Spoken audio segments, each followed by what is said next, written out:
আমার বাড়ির সামনে। সব ভদ্রকালীগুলো নিয়ম মেনে চলতেছে।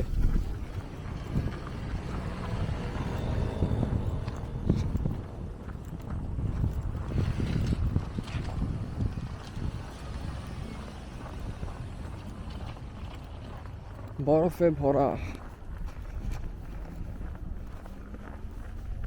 আগ লাগি বস্তি মে আপনি আপনি মাস্তি মে। অনেকে ভাবতে পারেন বাংলাদেশে যা হচ্ছে আর ইন্টারন্যাশনাল স্টুডেন্টরা আগ লাগিয়ে এই কথাতে বসে আছে না, আগ লাগি বস্তি মে আপনি আপনি মাস্তি মে। কিন্তু সত্য কথা হলো বিদেশে ইন্টারন্যাশনাল স্টুডেন্টরা যতটুকু পারতেছে করতেছে। এখন সব কিছু তো অনেক সময় অনেক মানুষ করতে পারে না। তখন আমি অনেক মানুষকে দেখছি তারা খালি নামাজ পড়তেছে নিজ দেশের জন্য।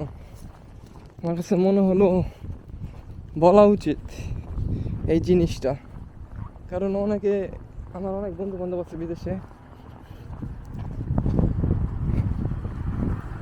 আল্লাহ তাদেরকে অতটুকু পাওয়ার দেয় নাই, তাই বলে কি তারা তাদের পক্ষ থেকে করছে না? করছে, অনেক করছে। আল্লাহ সবাইকে যতটুকু দিয়েছে আমার কাছে মনে হয় সবাই ততটুকুর মাধ্যমে অনেক করছে। কিন্তু হয়েছে কি, কিছু বললা মানুষ হচ্ছে যারা অনেক ক্রিটিসাইজ করে মানুষকে। তাদের খায় দেয় কাম নাই যে ভাই এরা লড়তেছে না কেন, কিন্তু এটা তো জানে না ভাই কিছু মানুষ আছে নিজেকে গোপনে তৈরি করছে, ওইসব মানুষগুলো গোপনে মানুষকে সাহায্য করে। আমার এরকম কিছু বন্ধু বান্ধব আছে, আমিও এরকম কিছু মানুষ দেখছি অনেক ভালো।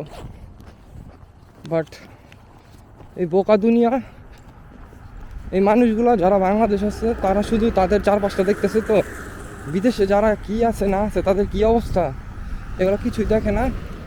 তারা সবাই মনে করে যে বিদেশে সবাই ভালো অবস্থায় আছে,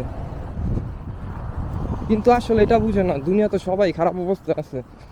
নিজেকে খুশি রাখার নাম জীবন আমার কাছে মাঝে মধ্যে মনে হয়, আর নিজেকে দুঃখী রাখার নামই হলো মরণ অথবা ডিপ্রেশন।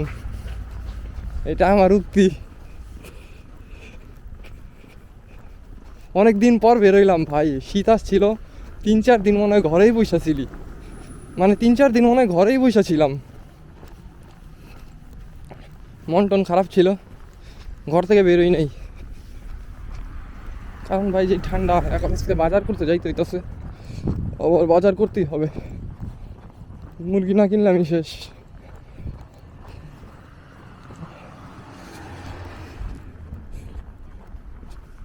টাকা পয়সা না থাকলে মুরগি শেষ ভরসা।